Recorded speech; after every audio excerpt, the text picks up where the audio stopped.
Going live, baby. I'm going live. It is. I'm live.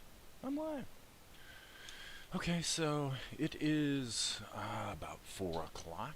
I've had a bit of a break, and it appears that someone took my webcam and ran away with it. So we're going to ignore that problem and consider this to be the cartoon creation podcast today. Well, of course, with visuals, just no webcam. So you all will forgive me if you don't get to look at my pretty face. My pretty, pretty face. So, where are we at? Well, let's hit the old N key. We're working in Tahoma today, for the most part.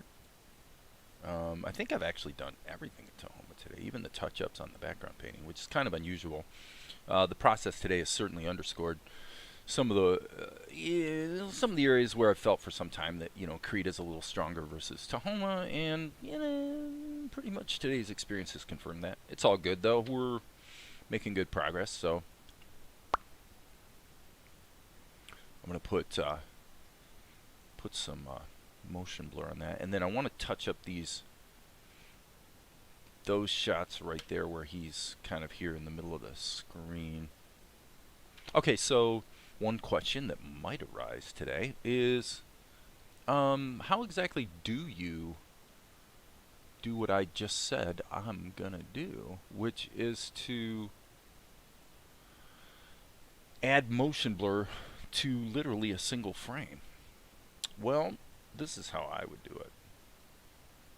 I think that's actually the tween, and if I'm not mistaken, I'll call this blur tween. I think the blur tween is actually already on its own level, so I guess Tahoma has already given my secret away. What I would do is I would hit F3, and that brings up the state schematic, and then I'm going to flip it to the effects schematic, and I'm going to look for the blur tween level, and just on that one level I'm going to insert motion blur. I don't know if motion blur will be, it might be. It's got a default intensity of 10. Let's see what that looks like. Ooh, I don't see any motion blur there, Tahoma. Let's kick it up to 100 and see what happens. That's unusual. Okay, maybe I've got the wrong layer here. I'm feeling like a bit of a silly goose. Oh, sorry. I actually... No, I've got it right. That's a little strange. Okay, so this is the blur tween. Okay, so we start right out today and we've already got a problem. This is the blur tween layer. I'll kind of double prove it here by, I can turn it off and on. So that is the blur tween layer, but for some reason when we go into render mode, absolutely nothing happens. That's pretty strange. That's a new one for me. That would be a new one unique to Tahoma that I've never seen happen with OpenToonz. So if Darren's out there or someone else that's like a OpenToonz guru, you might want to say, what the heck am I missing here? You take a single layer and stick it through a blur filter, you would think it would blur it. Well, let's do this. Let's put some other plain old blur in there. See, the plain old blur works. Okay, so apparently I don't understand how motion blur works in Tahoma. So we'll just go with that. Right on, man. It's cool. Don't really love the way that... Maybe there's like a directional blur. Let's see if we can replace this. Replace with... directional blur will do the trick. That's better. Yeah, let's do that. So the angle, we'll leave it as it is because it's probably kind of horizontal. And bidirectional, I would say yes. And then let's just see if we kick that up to 50. I mean, it's not really that great. Let's see what happens when we turn off spread. So I guess we're learning as we go here, folks. What happens if we turn this up to 200 just to see what happens? That's strange. So it's almost like it's not it is not just blurring the contents of the layer, but the regular blur filter did. So, like I said, spank me and call me a silly goose, but I guess we'll... Let me turn it down to 10 and see what that does. Well, my assessment would be that's just about useless, but okay, I mean, it'll still be there when it renders, so I guess it's not a total loss. But, hey, Golden Slide. So, I don't know. We're gonna skip over that one. Okay, so now on these shots, I think we can get away with... I'm not going to do too much with them from the standpoint of, you know, like touching them up or whatever. This shot I'd like to give a little attention to, though, because he's freeze framing. This might be time to sort of take a little creative chill pill and consider actually touching this up so it doesn't look completely stupid. Fair enough. I'm going to hit the B key. And I guess for now what I'll do is I'll just reduce the minimum down to 1. Do a little erase right there. Little erase right there. And now I'm going to... Yeah, this will be better. Okay, so I'm going to go ahead and touch this drawing up just to get it. Give him some outlines, and I just don't feel like the integrity of this freeze frame is quite where it needs to be. Obviously, everything's going to look better once there's shadows as well.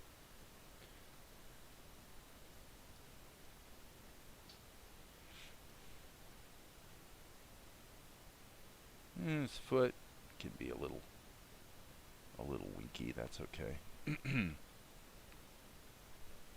Ba-da-bum ba-dum bum. Ba-dum bum ba-ba-dip-dip.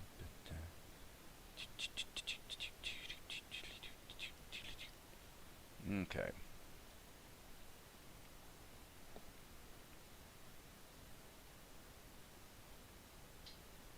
So I'm just allowing myself some very, very, very thin lines here. If I hit Control Space, I can rotate the canvas, which can definitely help a bit in some situations. Speaking of those situations, this would be one of them. So, boop boop boop doop doop. Come back in with the eraser, the old lasso mode. B key, and I'm even gonna reinforce a little bit of the characterization here. It looks pixelated because he's really, really small on the screen. Those of you who were around this morning, when walking distance, I'm guessing, they're in what is it, Brooklyn? Brooklyn, I'm thinking, is where you're at.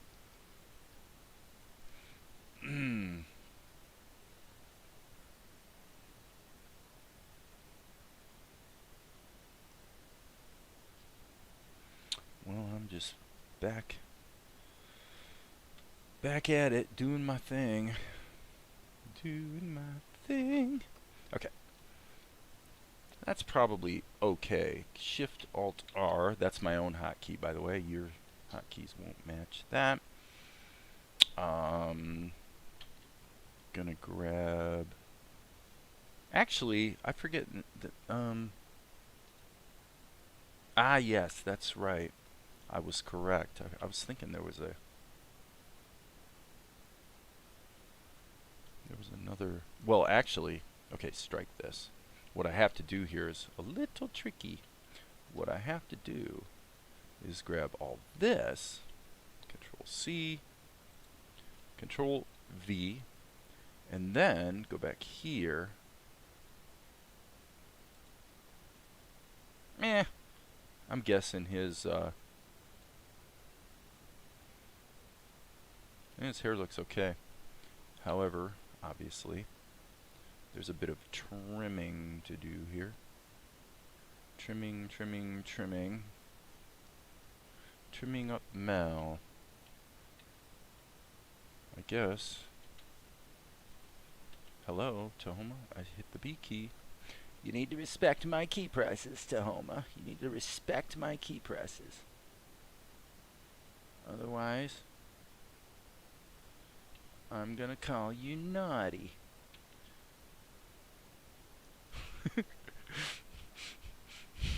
So a couple days ago, somebody takes something out of the dishwasher, and this is in the dishwasher clean. So somebody takes something out of the dishwasher, but leaves the dishwasher open and all of the clean dishes. So it's like becoming, of course, it's going to become increasingly difficult over time to know, are the dishes in here, are they clean or are they dirty? What's going on with the dishes in the dishwasher? So I drew a cartoon on the dishwasher with a dry erase marker that said taking clean dishes out of the dishwasher and not taking 1 minute to empty the dishwasher is naughty. Don't be naughty. Be good. Be good. Don't be naughty. So I would say that's a good message for all you guys out there in YouTube land is don't be naughty. Oh no. No, don't be naughty. Be good. Be good. I've been known to draw cartoons on the refrigerator too. Truth be known.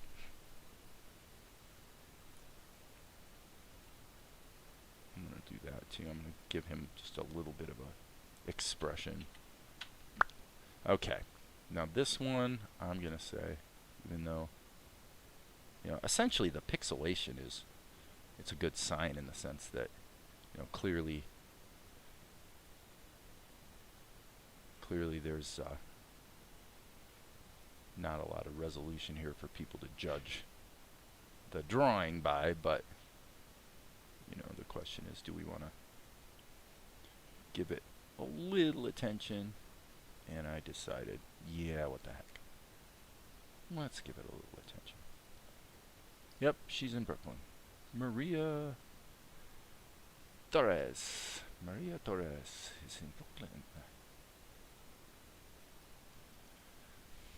That's a good place to be. Brooklyn, New York. Oh, yeah. Never been to New York yet. One of these days I'm going to go, though. One of these days I'm going to go to New York. Actually, that didn't sound so much New Yorkian. A little bit, but it sounded like a hybrid between New Yorkian and in Massachusetts. A little bit of Boston. A little Boston thing going on. Yeah, those guys from Boston, you know how they talk. They got a unique way of talking. They do. Boston. And my son, before he moved to New York, he lived in Providence, Rhode Island, actually. And now he's in Manhattan. Finishing up his second degree. His wife just finished up not too long ago her degree in her master's, I should say, in finance. She went to Brown University initially for her undergrad.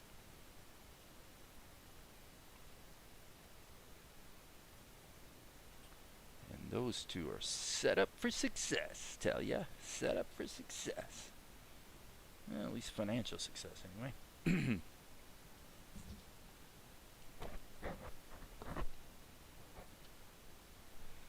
Okay. We'll roll with this. Control C. Control V. Okay. And now we'll go and touch this up. Wow. Gotta get these little anomalies out of here. I tell you folks, there's plenty of work to do. Well, get back to the crowdfund topic. I kind of made the command decision. I'm not going to do a video about the budget. I'm going to simply, I'm just going to include that in the textual part of the campaign. I think that would be utterly adequate and probably more consistent, I'm guessing, with what most people do.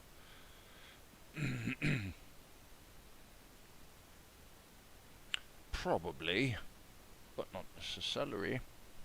Okay, so let's maybe go back to here. Yeah, I think that's better. Okay, so we're going to have another golden slime. Why don't we see your beautiful face? I already answered that question. When I started today, I said somebody looks like somebody removed my webcam, so I don't feel like searching for it at the moment, so we'll live without the webcam. You'll just have to be satisfied with my golden voice. My golden voice. Okay, so question. Excuse me.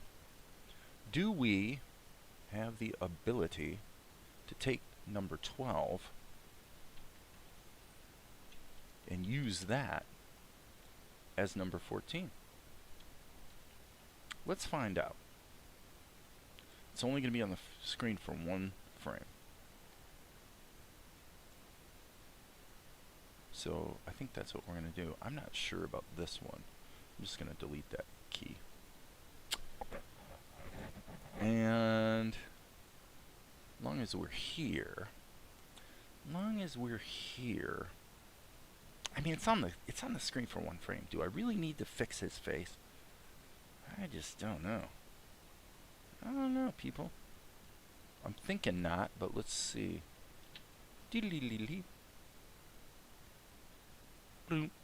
No, it's okay. It's okay. All right. If anything, I would want to actually take this and put it. I guess I have to grab the left edge of it and put that in the blur tween layer. Yeah, so that once again we get the motion blur. I'm really not happy with that directional blur, though. It just seems a little anemic. Let's try. Oh, that's better. Let's keep going. That's better. Yeah, I like that. So let's let that cache. Okay, so now, yeah, that's fine. That's really pretty consistent with the way I've done some other scenes in the show that were snappy animation scenes like this. Just add a little bit of motion blur whenever things have to start moving around quickly, you know, snap, snap, snap from place to place. So we'll turn our preview off and take a sip of. Zoin, do me a favor, Zoin. Are you referring to? I mean, obviously, when we zoom in really, really close here, we're seeing. We are seeing anti-aliasing, and to a degree we're also seeing aliasing. We're actually seeing both. There's a lot of stair-stepping involved, but you know, it almost looks like an old school video game because it's just so freaking small on the screen. Are you saying to turn off anti-aliasing mainly because it would cause the brush to be less blurred, and therefore you could get a finer 1 or 2 pixel line? Is that why you're saying that? I'm not sure what the objective is there, because there really isn't anti-aliasing on the level or anything like that. Now if we go to render mode, for example, this one actually, come to think of it, this one might actually have anti-aliasing turned on because I was demonstrating it earlier. Nope. So that's the funny thing, is that's clearly anti-aliased, but you can add more, but it doesn't do much. It doesn't do much. So anyway, yeah, if you could expand on your comment as to what the purpose or what you're thinking, you know, to make the image look sharper, you know, what's the thinking there? That would be helpful. So onward we go. Let's turn the preview back on, by the way. All right, so he zips around here, and that's motion blurred, and then here, look at what we have. Okay, we use this drawing again, and there he is. That's fine. We don't have to see the details on that one. Just the fact that he pops his head out there will grab the audience's attention, obviously. And then, boom, boom. Okay. So, I'm going to say, I don't think this one's needed either. We just need this one. And this one could be, I know this is absolutely ridiculous, but here's what I'm going to do. I'm going to take this shot right here. And once again, I'm going to move this over to the directional blur column. That way, I can steal this, Control C, go over here, Control V, and then move this way over here and kind of smack him down like that. Now the interesting thing about this is he's going to have to be behind the temp pole. So actually the blur between layer should really be there. Oh, it's not going to be the temp pole. It's actually going to be the tent. Yep, there we go. So now, obviously, again, ridiculous. It's ridiculous. I know it's ridiculous. Not telling me anything I don't know here. But, since I cut and paste, yeah, actually, you know what? He's going to go here and then here. He's just going to disappear, and then we're going to very, very quickly cut to this close-up of this brick wall. So that means that probably our work here is done. Not completely, but in large part. We still have to deal with the shopkeeper. So I'm doing this so I can look at what it looks like when it's kind of like fully rendered kind of thing.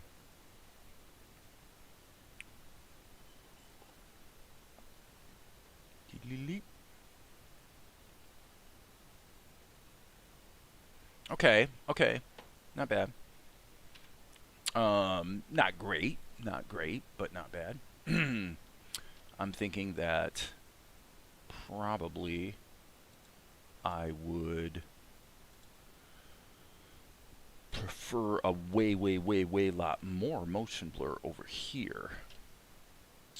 So I think I'm just gonna, because I'm just dinking around with Tahoma today, I'm gonna see a couple things here. I'm just gonna try a couple things that I don't actually think will necessarily work. Golden slime retracted a message. Why golden slime? What are you doing retracting messages there? Okay, what was that? That's annoying. So, but not altogether unexpected.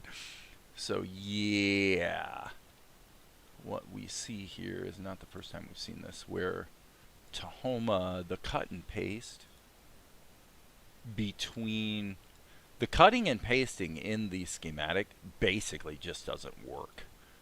It all used to work in OpenToonz, so I don't know what the deal is there, but so it kind of stinks, because that means if I want to add 2 directional blurs, I have to manually go through and copy the setting, which isn't the world's greatest tragedy since it only takes about 5 seconds.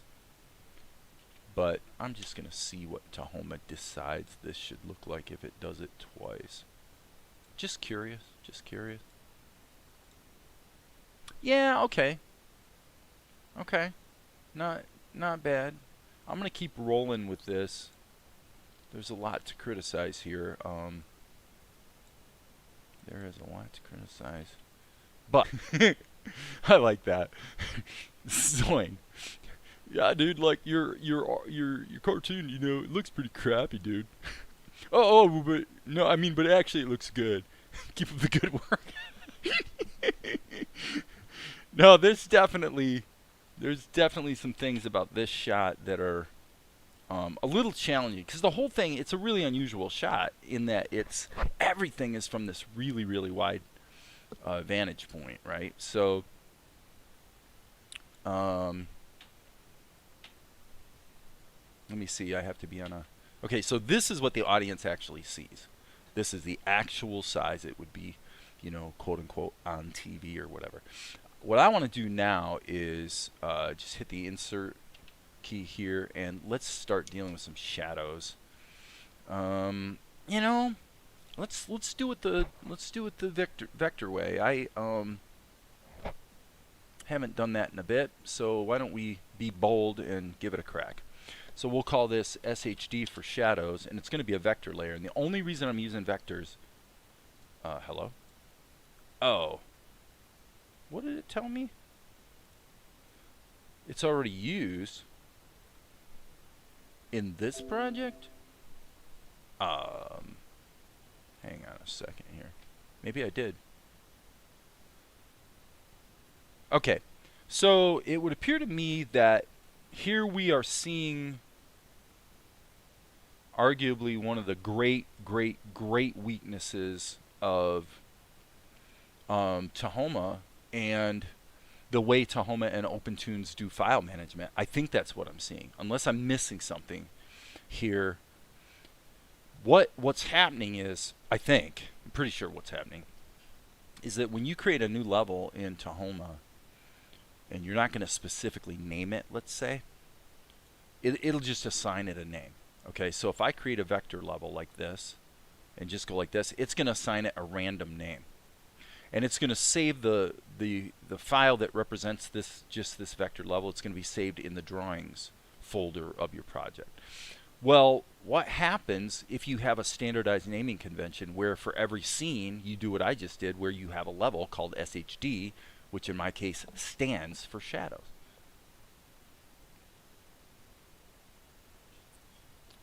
Right?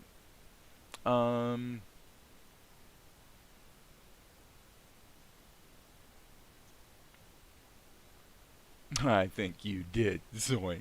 I think you did put that in.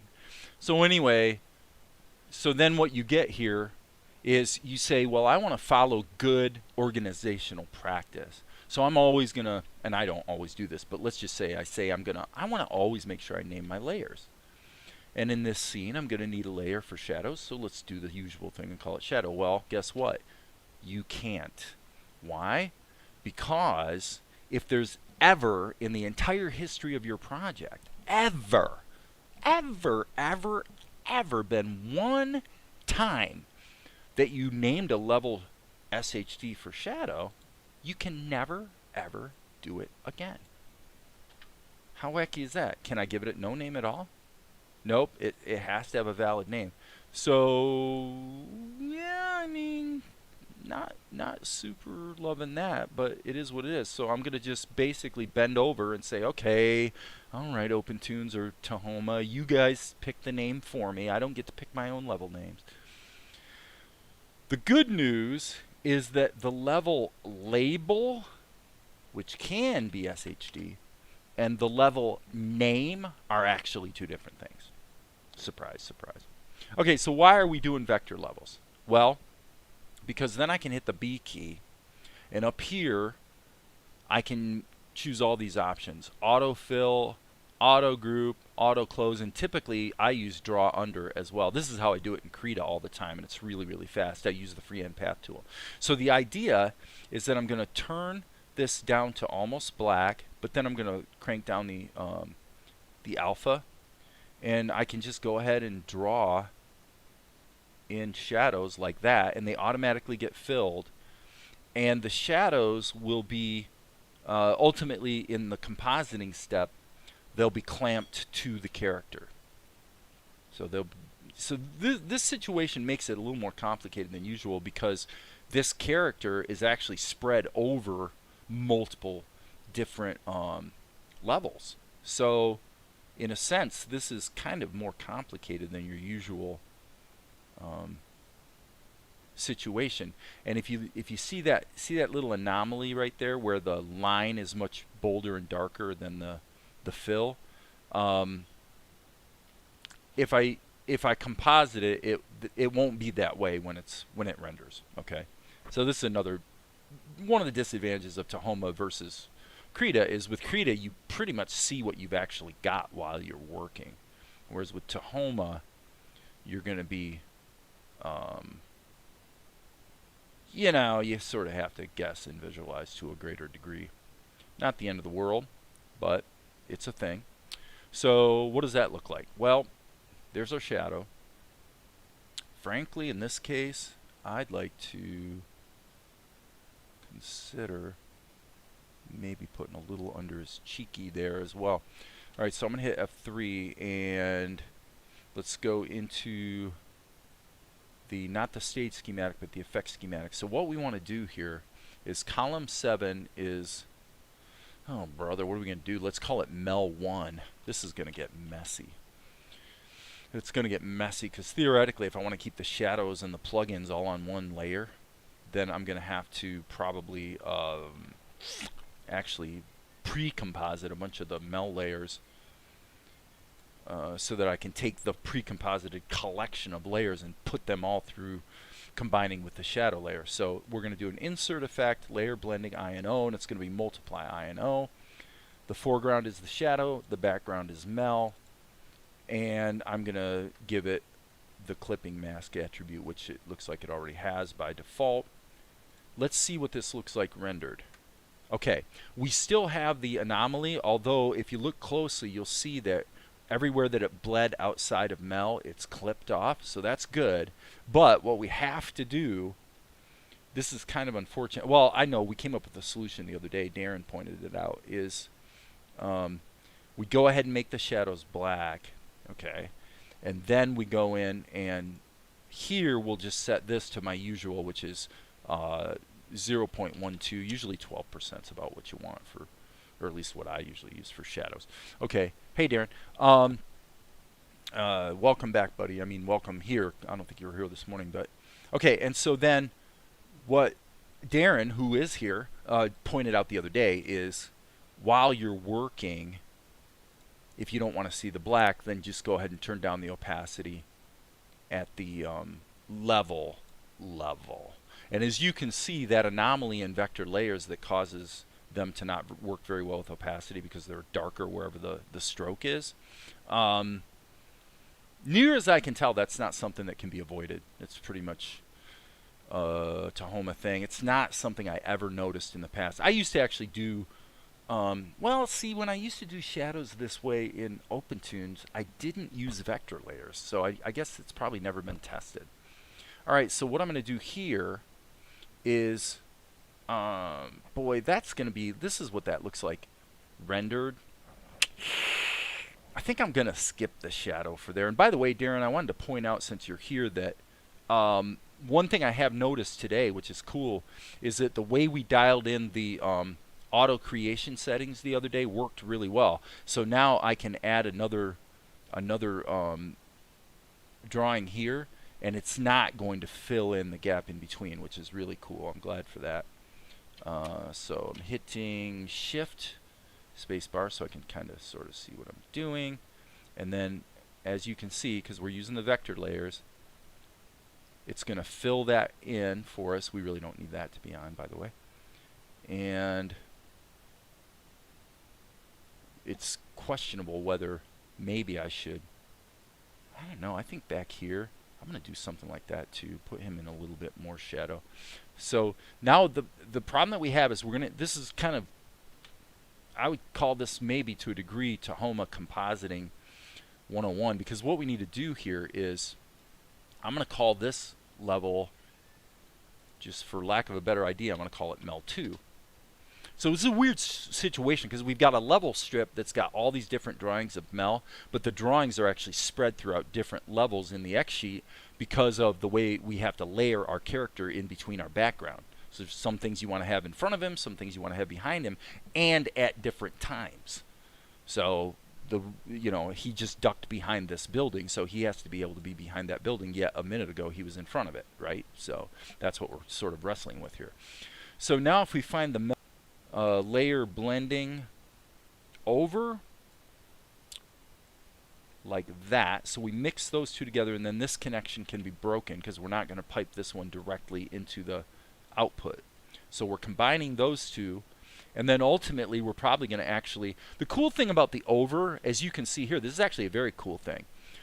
The over effect that lets you combine your levels for the very purpose that I'm using it for, I think primarily, Every time you add a new source that you're stacking together into a single output, it automatically adds a new source node or connection, I guess you might say. So that's good. So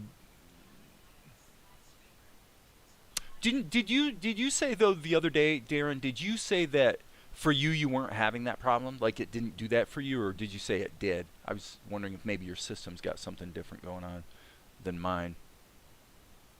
So it's not that annoying though. I mean, as long as I can kind of see what I'm doing.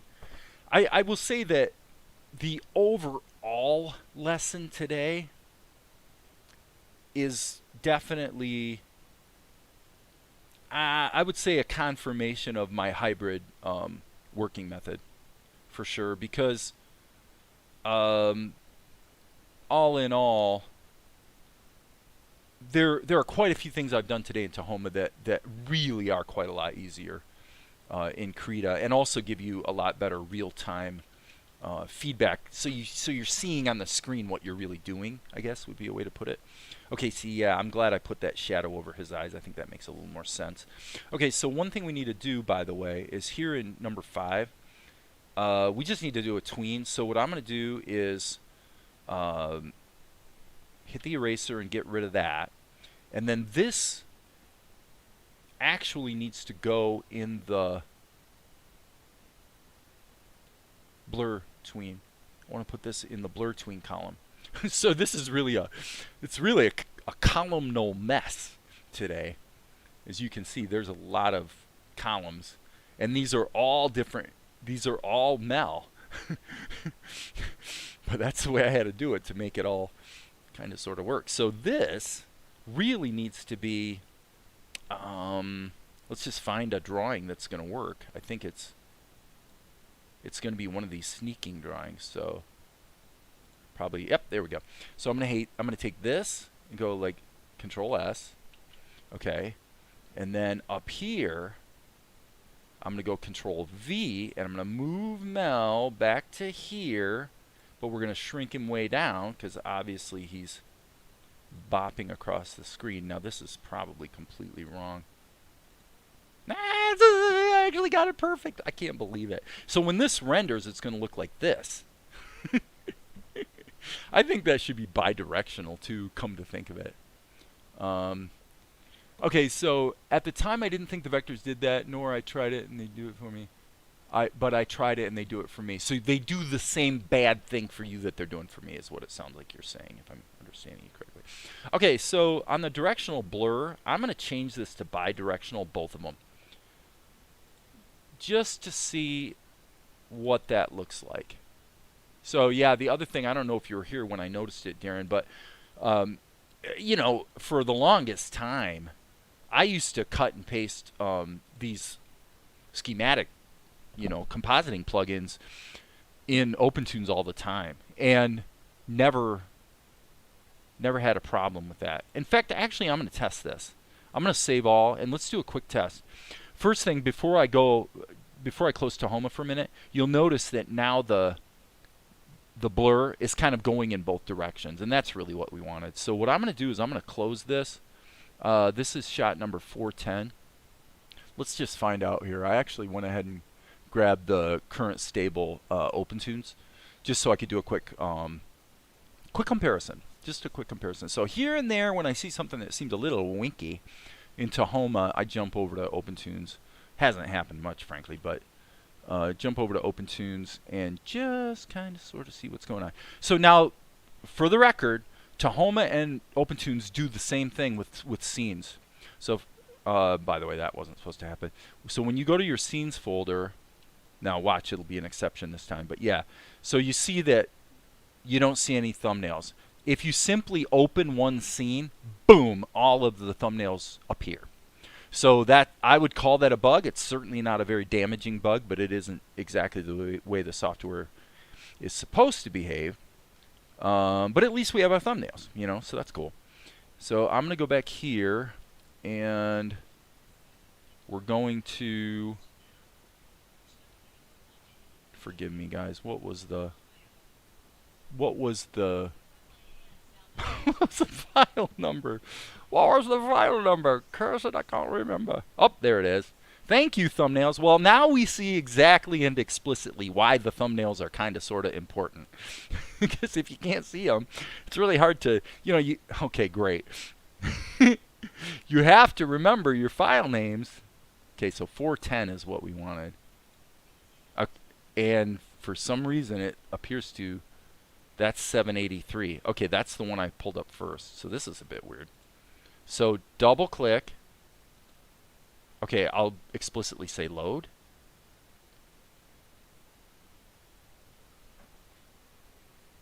Do I want to import it or load the ping? Oh, that's the ping. Is that the thumbnail? Hold on. Yes, I'm sorry. My bad, guys. That's the thumbnail. That's not the Toonz file. Okay, so where is the stupid thing? Oh, now it's here somewhere. These are all pings. So I made the critical error. And it's actually doing the exact same thing it did in Tahoma. So that's really, really strange because I really thought I remembered cutting and pasting plugins like there's no tomorrow. And that is really strange. But to Tahoma's credit, I will say that this is actually good news. Because so far, and I will tell you this, Darren, so far, 100% of the things that I've seen a little funny in Tahoma that I've double-checked in OpenToonz have turned out to be buggy or strange in OpenToonz as well. Yeah, don't worry about the autocomplete. Autocomplete is a blight on mankind, really. I've never seen a... It's like open office is the worst. Open office, like I'm writing a screenplay. You have to go in and manually turn it off because it's constantly wanting to insert, and its algorithm for how it decides how you finish the word, basically hit the space bar. Well, what if you were done typing? What if you were done typing the word? It autofills a bunch more on the end of it that you didn't want, and then you hit the space bar to go to the next word. You just told the software that it's doing a really good job of auto-completing for you when in fact it's doing an atrocious job. So yeah, but we won't devolve into a software rant today. Pretty funny. Okay, so now here we go. We're going to just keep going on the same track we're on. We're going to call this Mel 3. So in case you guys are keeping score, we are, in fact, back in Tahoma. And now what we can do is take Mel 3, and we're just going to insert it here into this over effects. And now, just like these other layers, it's all going to be fed through to be overlaid with the, with the shadow layer. So cool. And as I mentioned earlier, the default behavior right now with auto creation of images would be that if I just start painting here, which I'm going to go like that, that normally the default behavior would be to fill all of this in with the last image. And unless somebody wants to ask, I'm not going to recap what the setting is and the preferences about that. And I think what Darren's putting here at Tahoma is just OpenToonz. You can copy and paste nodes, but after copying, you have to deselect the node before you paste. Okay! Okay, thank you. I'm sorry I missed that. And I'm going to go with Darren's comment for today. I'm gonna defer to his wisdom and say that, because I think Darren, his second to last comment, he's saying Tahoma is just OpenToonz. Okay, I think he's saying that for the benefit of those of you who don't know that and don't realize that OpenToonz and Tahoma are pretty darn much the same program. Tahoma is a fork of OpenToonz, meaning it's using all the OpenToonz code and then a few things added. Whether Darren is correct in saying that Tahoma has more bugs fixed is, for me, an open question, but that's just my opinion, and it's not scientific by any means because I haven't really. Probably the most significant thing I can say to speak to that issue is that indeed each OpenToonz buggy or strange behavior I've identified recently that I've tested in OpenToonz has proven to also be strange in OpenToonz. However, we're only talking about two things. One thing I've been noticing with Tahoma lately, literally today, I think it's happened twice, is that just basically when you go to save, either save all, or worse, if you go to close Tahoma and you tell it to go ahead and save your work before closing, it will often crash. That's when it crashes, actually. So if I go like this, okay, well, I didn't have anything to save, so unfortunately that was stupid.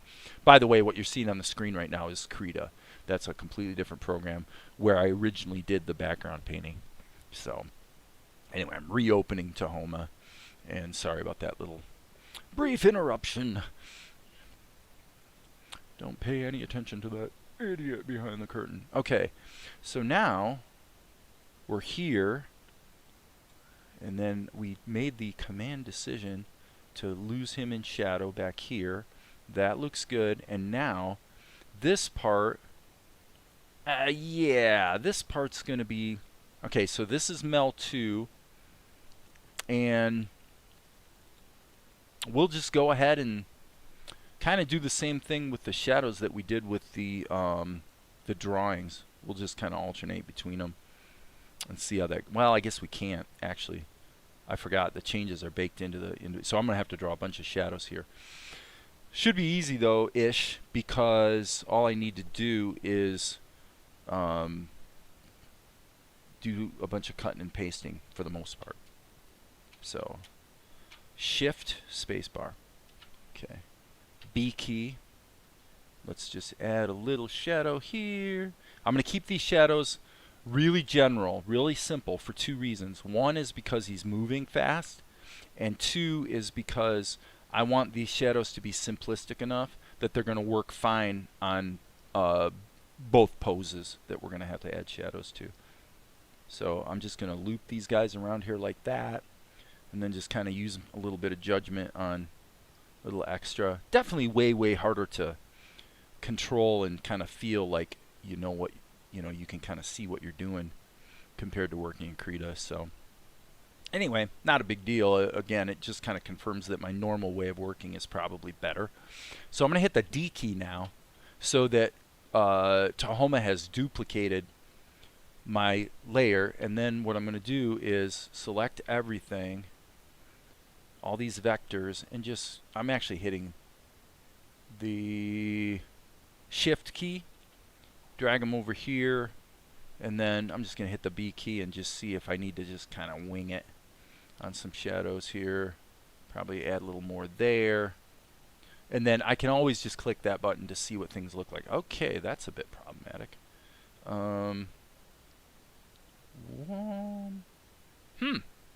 Why? That's a little strange. Why does it seem to be? Okay, so we're comping over this layer. Let's turn this off for a minute. That doesn't do us any good. Okay, so that turns it off in the live preview. That turns it off in the render. So if we turn it off in the render, okay, so look at this. This is a little strange. If we turn it on, why are we seeing the shadow here, but we're not seeing the shadow there? Could it be the draw under? I wonder. That shouldn't matter, but maybe. Nope. Okay, that is really strange. Hey Darren, you're very kind saying the shot's looking nice. If you see what's going on here, feel free to chime in, because I don't get this at all. Why the heck are we seeing the shadow? What happens if I do this? Okay, that worked, which is fine. He's under the tent. He's under the tent, the overhang, you know. But why the heck are we not getting a shadow here? That is really bizarre. Let's turn this off for a moment. So that's indeed the exact correct layer. No question about it. It's almost like it's seeing this region. It's very, very weird. Well, to a degree, we're gonna just keep rocking. Why? Because everything we're seeing right now is happening one frame at a time.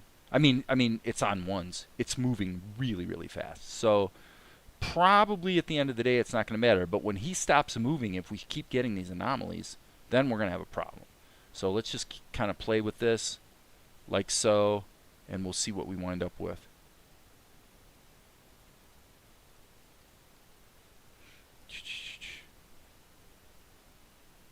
Look at that. I'm sure there's a... You know what I think's going on? I think it's got something to do with the... This is where, again, what I do in Krita all the time is I hit the tilde key, and it isolates the current layer, and all other layers are instantly turned off. I wish I had a way to do that in Tahoma. Then I could really see what's going on. Let's turn this back up. I'm just wondering if these vector shapes are intersecting in a way that's causing some negative space or something. Yeah, I mean, okay, so it's covered that up just fine.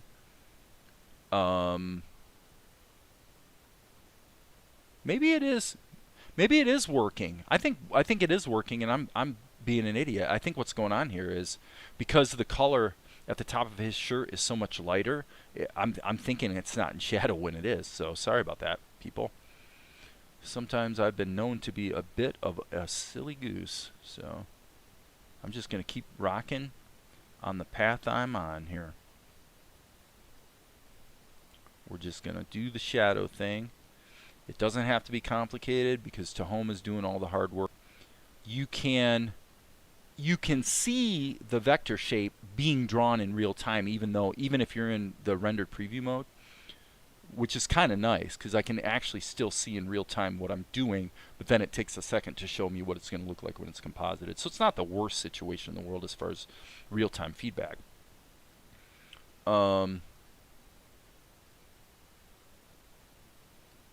Is this the one? No, he's got one more frame of dancing across the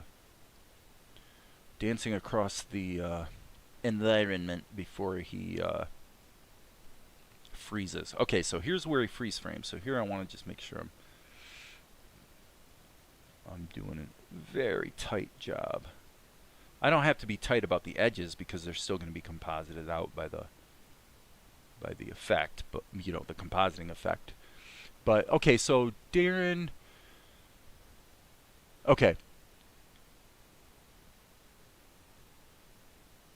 Don't forget you can right click on the column preview and the column table buttons and choose to show. Oh, that's right.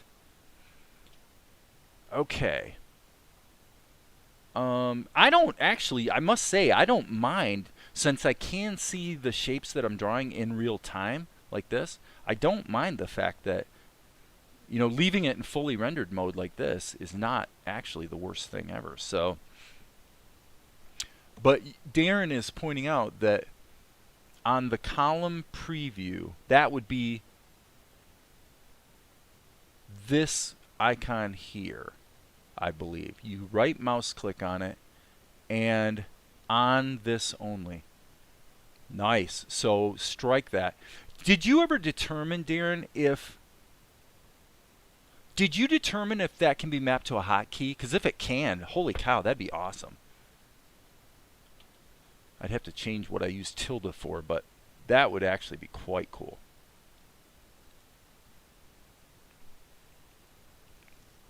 Let's find out, guys. Let's find out.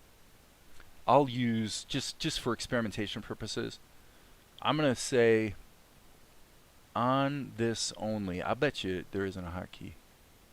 Yeah. Yeah, I mean, what I just did with the mouse is exactly what I'm looking for. But do you know if that can be mapped to a hotkey? I'm going to try.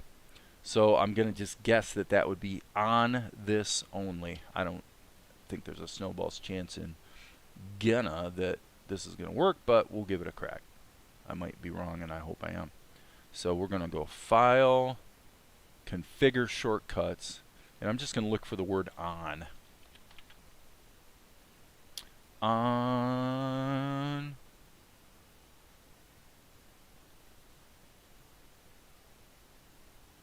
That's a lot of options. Let's go on. I'll just go with what's in the little menu. Ah, there it is. Ha ha ha ha ha. Look at that. I'm going to hit Control. Okay, so what I would probably want to do is hit tilde, and we'll switch the maximize panel to tab later, I guess. And then I'm wondering if it's a toggle. So let's find out. This will be cool if it works. So I'm going to hit tilde, and it solos it. Now what happens if I hit tilde again? Whoops. I just hit the 1 key by accident. I better hit undo. Tilde if I hit it again. Okay, so what I'm going to do is I'm going to make a little bit of a tweak here on this only, and this is going to be on all. Yep, look at that. And that will use Control tilde. That goes to full screen mode. I'm going to live with that for now. Okay, Control tilde. Boom. Nice. Darren, excellent. Thank you, sir. You have saved me untold hours of agony. Now, something wrong here. Ah, it's that I have not yet drawn my shadows, silly goose. So draw your shadows, young man. If you don't draw your shadows, you'll not be allowed to see shadows. Well, that probably goes without saying, doesn't it? Actually, I should be careful since Darren's British. Do a really bad British accent. And Darren might be offended. That's like my Peter Ustinov type British accent. As opposed to my Stephen Fry type British accent. The Stephen Fry one is much more entertaining and fun to listen to. Stephen Fry did such a good job on the Harry Potter audiobooks. There's one of them, I have no idea why, but there's one of them that he didn't do. So it's like he did 6 or whatever it was, 6 books, and there's one that somebody else did, and oh my gosh, it's like there's no contest. Stephen Fry is hilarious. If you're curious, sometime check out Stephen Fry and Hugh Laurie's. Oh brother, you would know, Darren. What is the what is the Comedy of Manners series of books from the early 20th century, I believe, and Hugh Laurie and Stephen Fry did, they're basically little sketch comedy type things, and boy, is it. It's not like it's all that funny, but the two of them did such a great job. And Hugh Laurie is, the fact that he turned around and played House is just astonishing. I mean, the guy is such an amazing actor. And he just nailed the American accent like nobody's business. I mean, really, really impressive. But man, if all you ever did was watch House, you would never guess in a million years how comedic and talented and musical Hugh Laurie is. He is a really talented guy in a lot of different areas. So yeah, I'm a fan. I dig Hugh Laurie and Stephen Fry. I think they're both really super talented guys. Okay, so now just for fun, I'm going to hit this key. I'm going to hit the tilde key and see what happens. And now my hotkey doesn't work. That's interesting. So I had a hotkey and it worked. Now it doesn't work. Strangely enough, yeah, so this is, now we're getting back into strange behavior zone here, I think maybe. I select this column. Doesn't matter where I select. I hit tilde, and according to the X sheet,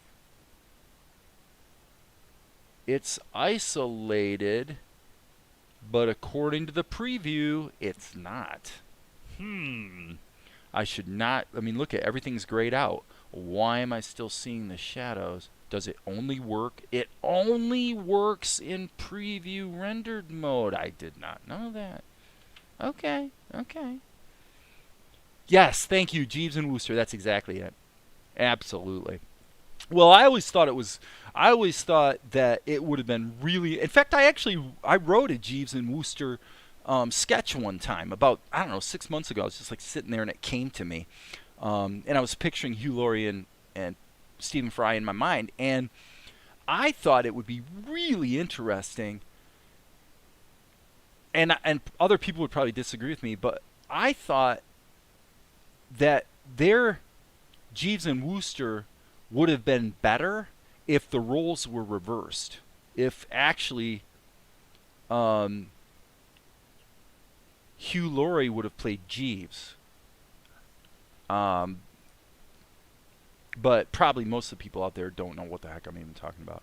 So, okay, so we got a little blend there, and of course we have a problem because it really can't be behind the house. That's also labeled blur tween. Let's find out.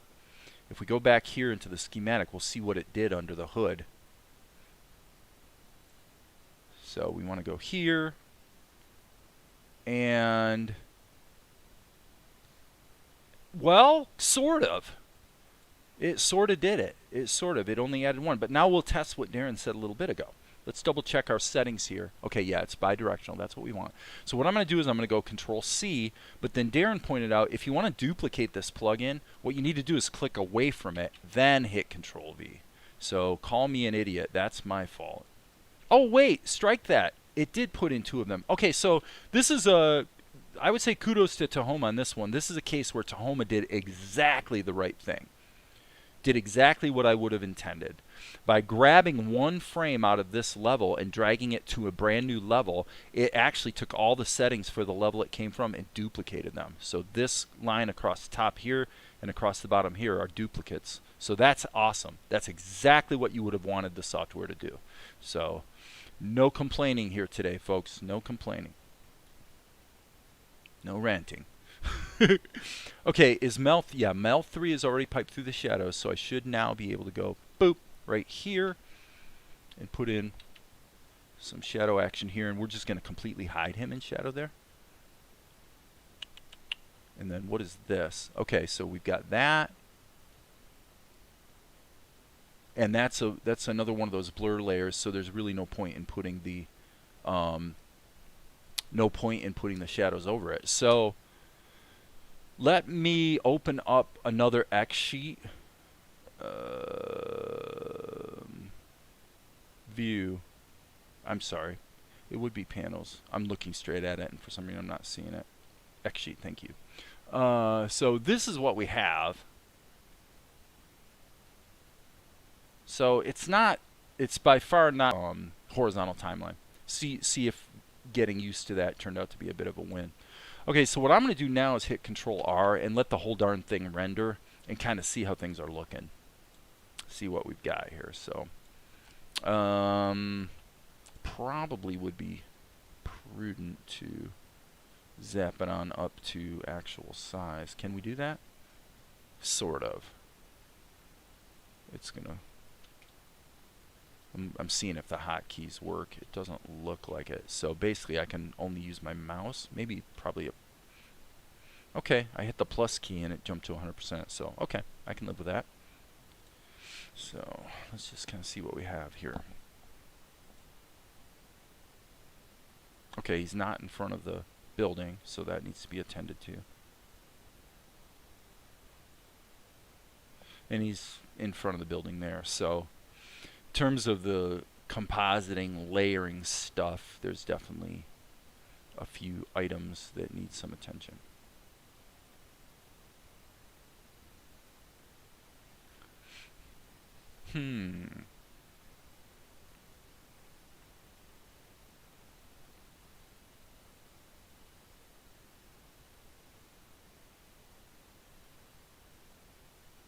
There's something I'm seeing.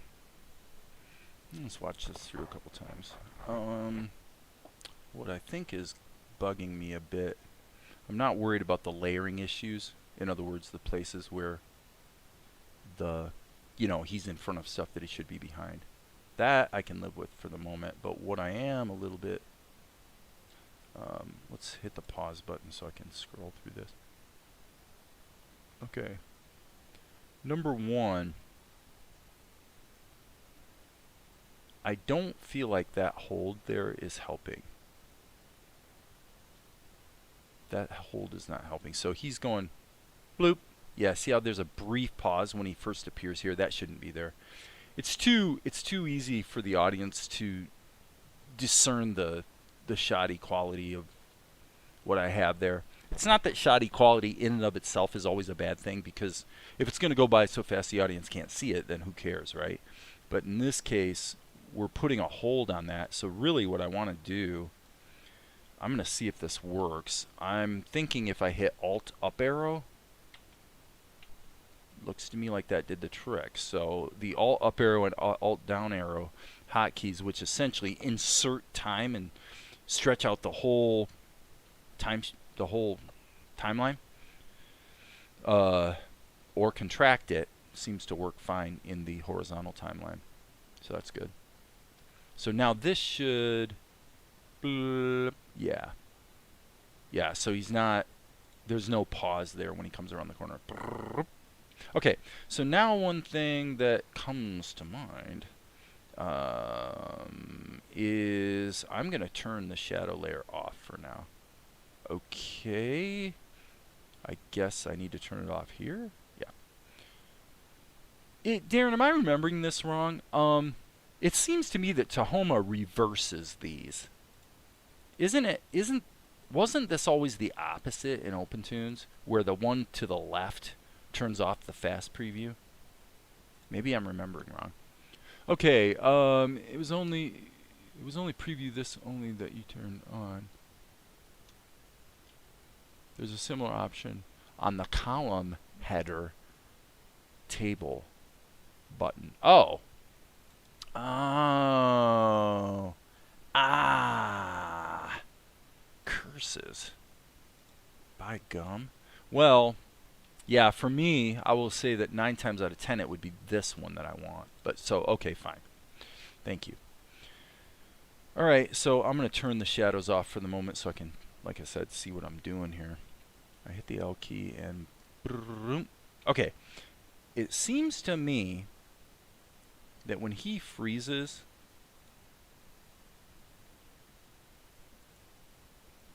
I am really wanting to see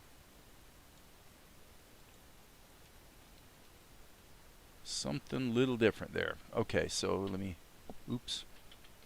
go back here to 2D so I can really zoom in and also have my palette and everything available. So what we're going to do here is we are going to hit the B key,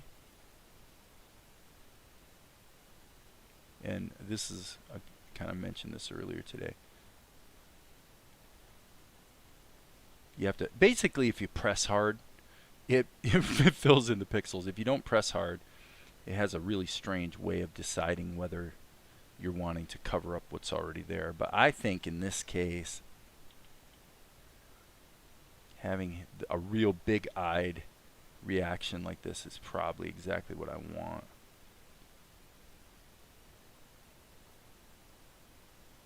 Okay, hit the N key.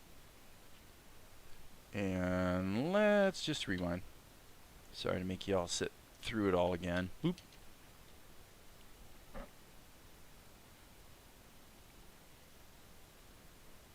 Yeah. Oh, that's so much better. Wow. Whoa. What a difference. Okay. Yeah, that made a big difference. That made a big difference. Big win right there.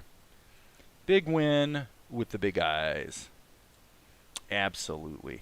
That really worked. Boy, I'm glad I did that. Okay. So that's going to be blurred out. I will say that his position is a little bit lame-o, so let's just grab that like so, stretch it up like this, and maybe shrink it a tiny bit. Just a tiny bit. Okay, so I think we're probably in pretty good shape. And that's blurred as well. Blur tween, blur tween, blur tween. Okay. You think it's the same in OpenToonz? Let's find out. I won't close Tahoma. I suspect I can open both at the same time. I just, I would almost swear, but you know, Mr. Dyslexia here, of course, I remember everything backwards, right? I remember everything backwards. So let's see if this will open it up, and it will. And if we go over here, we're not in the rendered preview, we're in the live preview. And so here's the background, and I see what it does different. Okay, so yes, it's OpenToonz stacks them vertically. Okay, so if you put a gun to my head and I have to pick, I prefer the vertical stacking, but I'm probably in the minority in that respect. So anyway, it's all good. All right, what about our shop owner? Well, that's a fair question. What we got to do? I'm going to use, I tell you, I'm going to use a plain old, well, I guess I already used a smart raster level for this, so I guess that's what we'll do. Okay, right there. So let's find that. Oh, there he is. Okay, so there's the merchant. So what we're going to do is we're going to do this in the chimpiest way possible. Hey, Maria. So the chimpiest way possible is we're going to draw it, and then we're actually going to erase back out of it so that we don't have to composite it underneath the tent. So yeah, if you can believe it, that's what I'm going to do. And I'm going to just use really simple colors here. At this point, we can go here, hit the E key in selection mode. And now what we're going to do is probably here, let's actually just put in a flesh tone that's kind of dark-ish and not super saturated. Because, I mean, come on, the guy's, you know, he's peeking out the window, right? So what do we want this guy to look like? Well, what I want him to look like is something like that. Fill that in. And now I'm going to take the V key and just touch that up like that. Okay. And now I'm going to add some white. I want to make this really, really easy to see. So it looks super cartoony and a little bit stupid, but that's because I want to make it easy to see.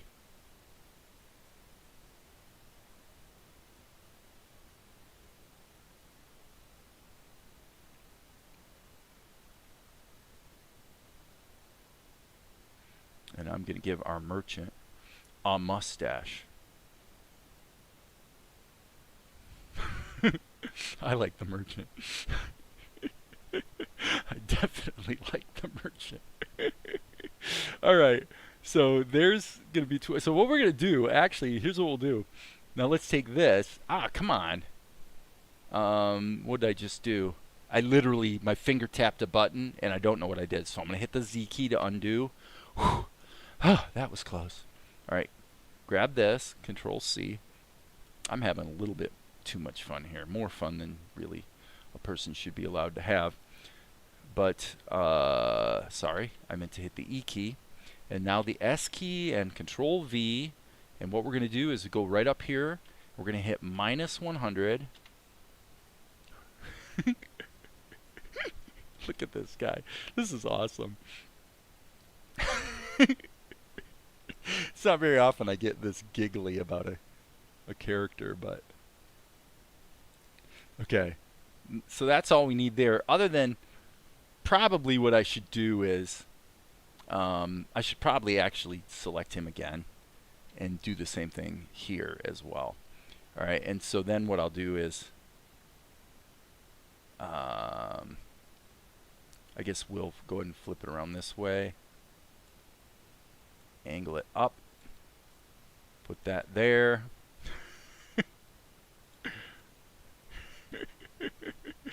Okay. Now, just to make it easier to kind of see what we're doing, I'm going to put a slight indication of some fingers here. I don't know if that's going to work. Okay, yeah, see, I need to erase this. So I'm going to hit the E key again. Shift spacebar, big erase. Okay, now we can go in and actually correct this guy and make him look maybe quite not so stupid. So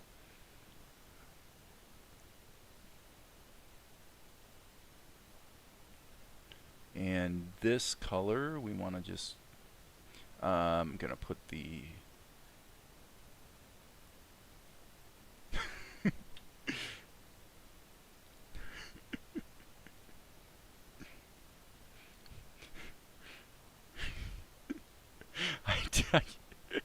I don't know why I find this this shopkeeper character so funny, but he's definitely striking me funny.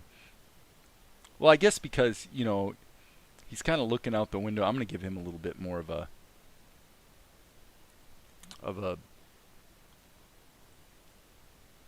I said earlier today he was going to be a little bit of a fat little guy, so we'll make him fat. Okay, so now what I'm going to do is add a new color, and, you know, pick a color, any color. I don't think it much matters. What we're going to do now is give the man some clothes, all right, and then we'll probably actually just paint back into this and give it some shadows, kind of doing it the anime way, just kind of bake it into the colors themselves. So I'm going to hit the fill tool, and that takes care of that. The V key, and we're going to, again, give him really fat little fingers. I will give him 4 fingers, though, not 3, because we are adhering to regular human convention, not funny animal cartoon convention in regard to fingers. Okay, so I think I want this to go down here like that. I do want him to be kind of leaning out the window kind of thing, so. Alright, so now what I want to do is chisel back into this. And then we'll give him...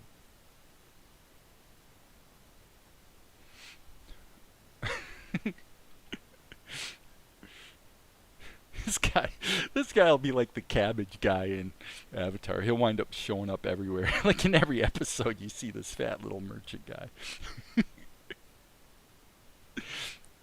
Am I the only one who finds this guy funny? I don't know. Nobody else is saying too much. You were answering about the timeline, not the X sheet. There's an option for showing the X sheet header layout differently in the prep. Okay, well that's cool. Right. Well, probably for most people I agree that a little more space is probably a good thing. So now what I'm going to do is actually I'm going to just use my colors here to sort of give this costuming a little bit of life. We'll give him sort of some cuffs. And then what we're going to do is grab this color and dupe it again. And now we're going to give it a shadow tone, just so we can kind of, like I said, do the shadows the old anime way, where we're actually going to paint in the shadow color as opposed to using a shadow overlay of some kind. But yeah, I find this guy hilarious.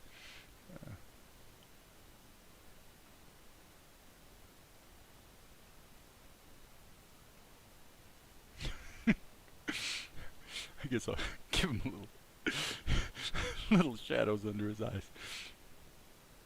I think he's kind of a tough cookie. Now, I actually think I went a little too far with that.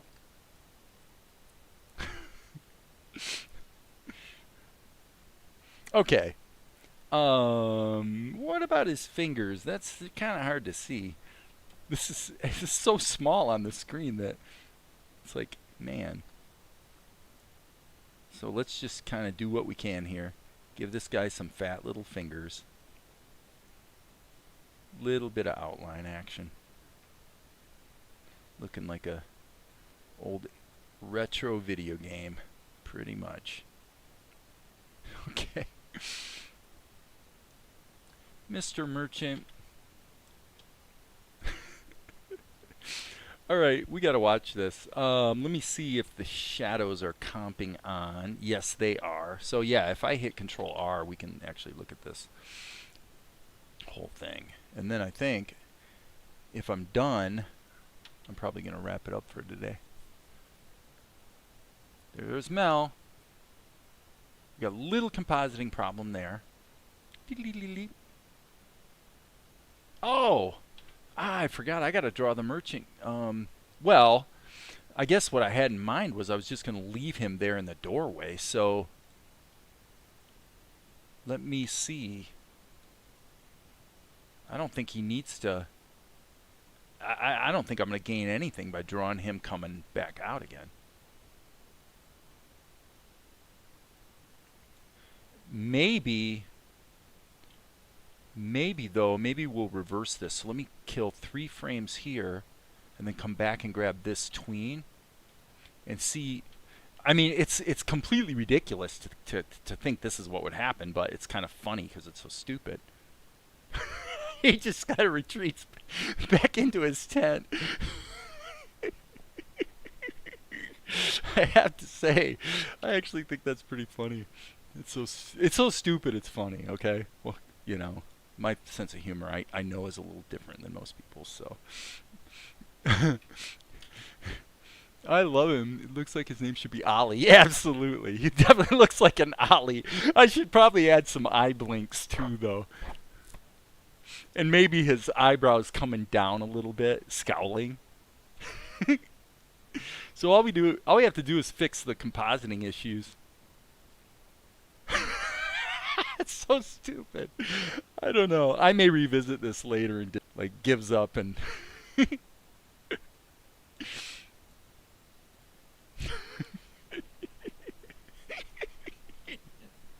it's not very often working on this show that I wind up drawing something that really strikes me funny, but this merchant guy is like that.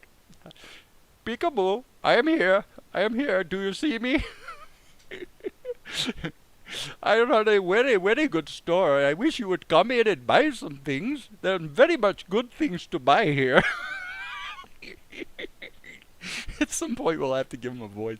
Now, in all seriousness, I was actually thinking about maybe doing the voice of Luca, like do his voice really high like this, and do a little bit of that Indian thing, but do it high. Do it high, and I think maybe, perhaps with a little bit of pitch modification, I perhaps could do Luca. But you see, the problem is I'm also doing Mel, which is kind of my normal voice, right? And I'm also doing Asha. I can't do all the voices, right? I'm doing a few of them, though. I love that guy. I think that's great. Okay, so we have to fix the compositing problem, though. So probably the best way to do that would be to... let's try doing it over here in the timing zone. All right, so what we need to do is put it in rendered preview mode and then pull back like this so we can see where the problems are, right? So... oh, I'm having more fun than a person ought to be allowed to have here today. So he zips across. Okay, right there we have a problem. Okay, so he sticks his head out here, and we need to have actually the building be in front of him. That's that building. Where the heck is the building? I thought the I'm sorry, I'm gonna have to look at it in the X sheet because I can't really remember what I did. And the icons are also a little bigger. I thought I put this building in its own layer. I guess I never did. Wait, here it is. That's what we need. Okay, so we can cheat this. Always quick and eager to cheat, right? So what I intended was to, we'll see if this works. I'm going to hit insert, and I assume it's going to create a blank level above. And it did. Okay. So now, unfortunately, in this view, we don't have the level strip. I could open it up, but it'd probably be just less hassle to come over here. And what we want is this. Okay. And we're going to take this, and we're going to insert this in the layer, or the level, that we just made, you know, empty. I guess we could extend it down here a ways, but once he gets across the way here, I'd say we don't need it anymore. So, okay, so that takes care of that. All right, so look, if Peter Sellers could do multiples in one movie, exactly. Well, yeah, I mean, that's true. Can you make him stay at the window for a couple more frames? Yeah, why not? Of course. Of course we can. We can do whatever we want. The merchant is over here. Okay, so you're saying... I say when Mel peeks his head around here, right there, let's say the merchant also say, I hear some noise outside. I do not know what is going on out there, but there is something going on that does not seem right. there may be some malefactor scrounging around my building who does not belong here.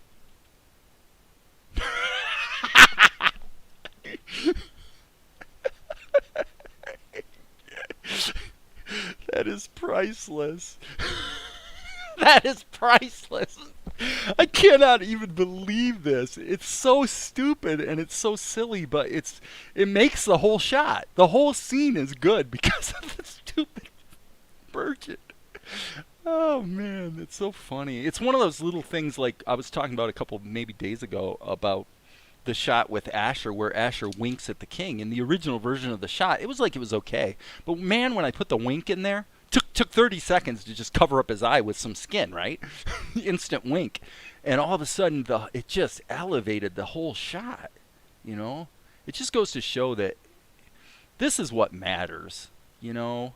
This is why shows like Family Guy can be so successful. It's because they're all about the entertainment value. They're not about good animation. You know, it's not bad. I'm not criticizing it at all. I'm just saying they understand that this is all about making people laugh and having fun, right?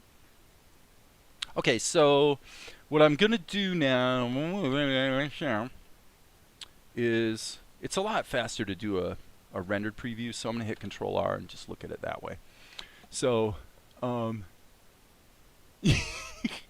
I'm glad you said that. Thank you, Darren. I really appreciated you guys with your input the last couple days. There's been some really good suggestions. I'm gonna definitely have to give you guys some of you key people who you know who you are some kind of credit in the show because your contributions are you know, sometimes they're small, but they're valuable. You know, they're really quite valuable. Okay, so now we have a compositing problem still. That's interesting. Right here, why is the building not showing in front of Mel when it's rendered? Okay.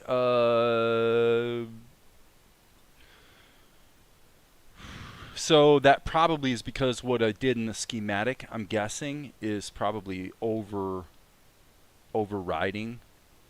So this is where the work becomes a little bit tedious because, you know, you've got this situation right now that you have to figure out. And sometimes it's easy and sometimes it's hard.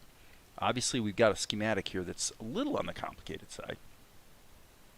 So the shadow is composited over these guys, but these levels really don't have anything special about them in terms of their overall layering. This in over top of Mel? I thought I did. Well, I must have, because when Mel pokes out there, he's behind it. So it must be...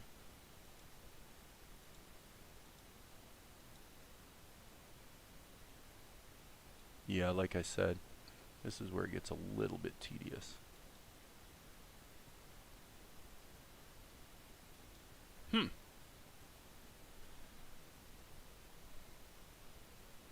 Okay, according to this, unless Tahoma's telling me wrong, yeah, it's telling me that it's this drawing. Okay. And actually, according to this, well, I will say this. No matter what, this should be probably above everything anyway. So let's just put it the furthest to the right possible and see if that solves the problem. And it doesn't. It's still compositing over top of it. If I kill this completely, it doesn't really help. I think the only way I'm going to... this is one of those wonderful dyslexia moments where I suspect I'm going to have to maybe look at this, like get away from it for a little bit and then come back to it and look at it. This is the part for me that can really run the risk of taking a lot of the fun out of animation, because I don't really see what's going on here. This is anything that's to the right in Tahoma should be composited on top, unless you're overriding it through the schematic, which I'm not. This is column. Let's call this, we'll call this BLUEBLDG. So that stands for blue building. So now when I look over here, in my schematic, here's blue building. Okay. And that's the effect schematic. So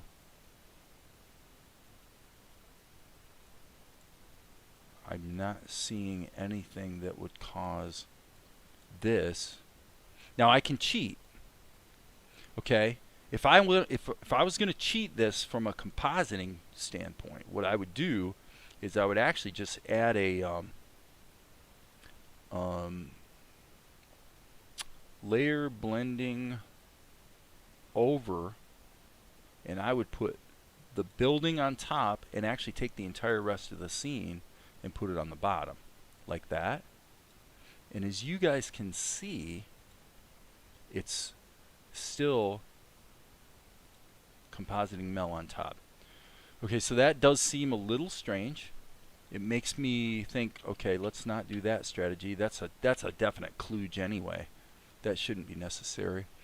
I don't know what's in your columns, but don't forget that the order of the columns plugged into the over node is important.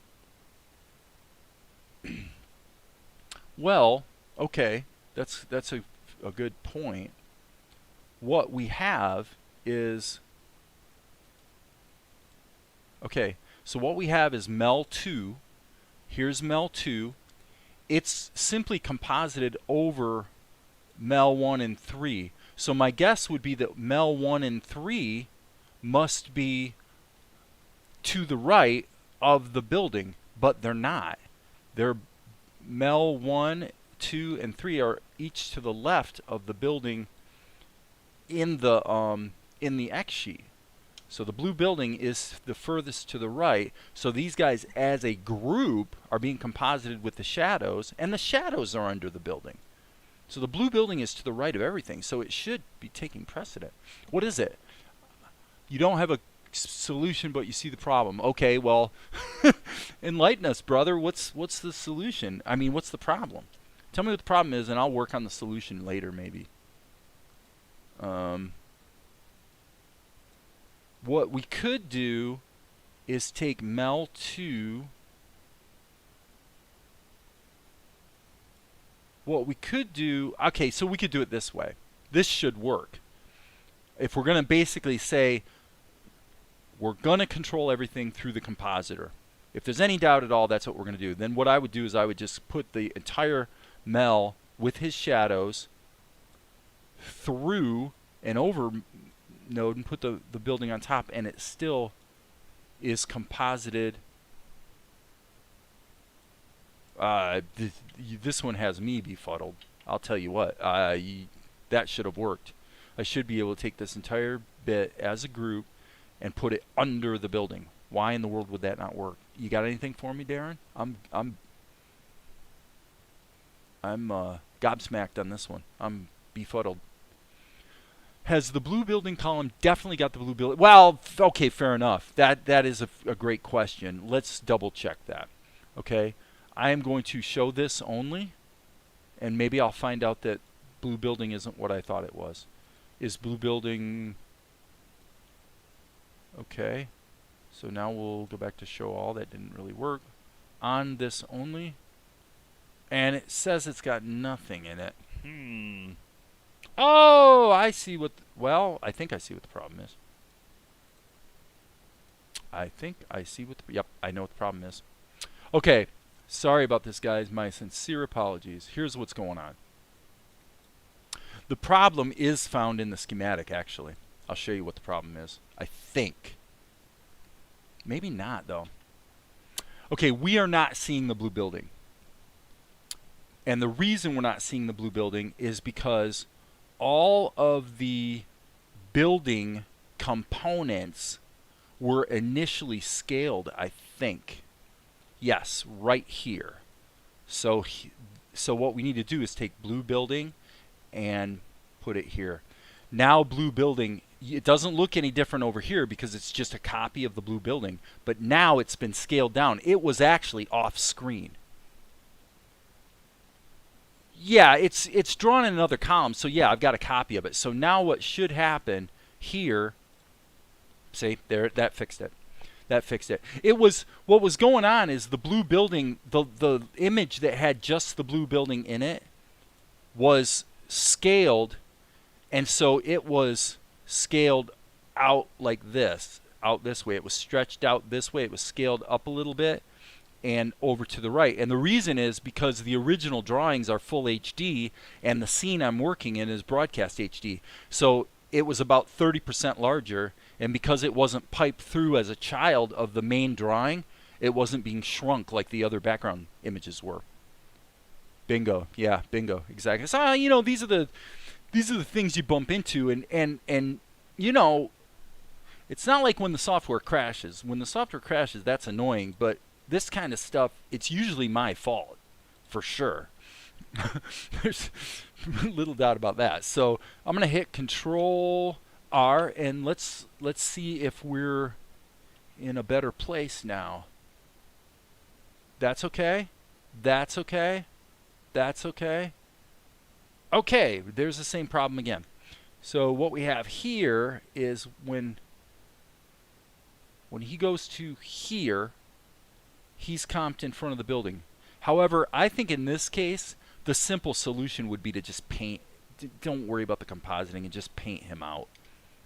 You know, why are we going to kill ourselves trying to do the compositing thing when we can just fix it the old school way? So we want to go here, and we're looking at we're looking at this. Okay, so then he moves. So yeah, right here. Just keep things simple. I'm going to turn the I'm going to turn the shadows off, and so it would probably be useful to turn this off as well, except then I won't be able to see it. So the only way to do this is to turn the opacity of this down, so that here I can just take my E key, and I'm going to go ahead and zoom way in here so I can see what the heck I'm doing. Hello? Selective. I don't want this to be in selective mode. Okay. And now, if we turn this guy back up,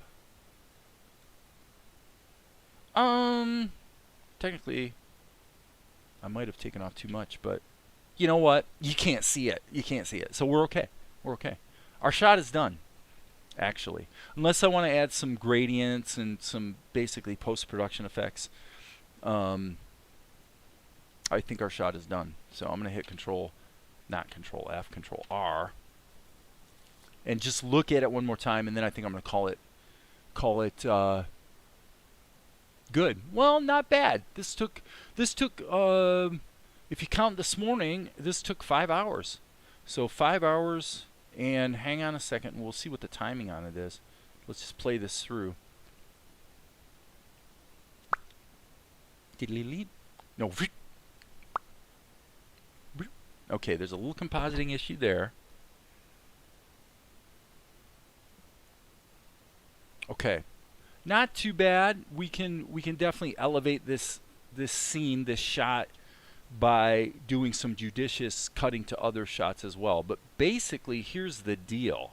Once he goes to here, and then the merchant disappears, boom, the shot is over. So I'm going to go to 110, and let's just do the math. Let's say 110. What is 110 divided by 8? Well, you got 80 plus 40 would be 120. So if this shot was 120 long, we would have 15 seconds. So 15 seconds in 5 hours comes out on this fairly complicated shot to about 3 seconds per hour. So that's a little under the productivity I really am generally shooting for. Once we get into dialogue scenes and things like that, it tends to go quicker. It tends to be closer to 5 seconds per hour. So, but I think we're okay. We did all right. The other thing that's worth considering in this shot as well, I suppose, would be shadows underneath the characters. So I'm going to turn this back on and call it good. Call it good. So you guys, I'm ready to call it a complete scene. Again, with the caveat that I may revisit it. In fact, what I also may do is render this out and then actually bring the image sequence into Krita so that I can just hand paint some judicious fixes on it. that will actually be so much easier and faster. So than trying to do it here in Tahoma. But with that, I will say thanks for tuning in, and again, thanks for the feedback and input, Darren, Maria, and everybody else who's contributed this morning. Certainly, what is it, Yua, who looks like he is not back. I think I'm saying the name wrong, but so anyway, that's it. I will see you guys later. You know there will be